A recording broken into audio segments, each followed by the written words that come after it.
આગળ વાત કરીએ મહેસાણાથી સમાચાર આવી રહ્યા છે કે જ્યાં કૃષિ સહાયમાં તલાટીના દાખલાની ફરજિયાત જોગવાઈનો વિરોધ કરવામાં આવી રહ્યો છે। ગુજરાત રાજ્ય તલાટી મંડળે આ પ્રક્રિયાને ગેરવ્યાજબી ગણાવી છે। ખેડૂતો અને તલાટીઓ વચ્ચે ઘર્ષણ થવાની સંભાવના છે। તલાટી મહામંડળે મુખ્યમંત્રીને રજૂઆત કરી છે। તલાટી મંડળના પ્રમુખે કહ્યું કે તલાટી પાસે ત્રણ ગામની જવાબદારી છે। ત્રણ ગામની જવાબદારીમાં તલાટી કેવી રીતે દાખલા આપી શકે? આ નિયમને કારણે ખેડૂતોનો સમય બગડી શકે તેમ છે।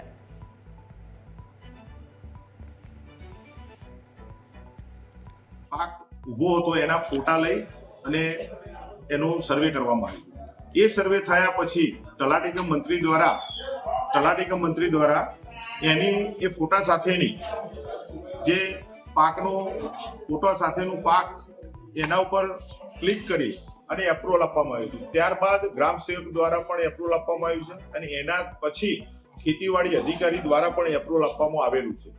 તો મારું એવું કહેવું છે કે સરકારને નમ્ર વિનંતી છે કે તલાટીને એક ગામ હોય તો બરાબર છે, પણ 2-4 ગામ હોય તો તલાટી કઈ રીતે બધાના દાખલા પૂરા પાડી શકે?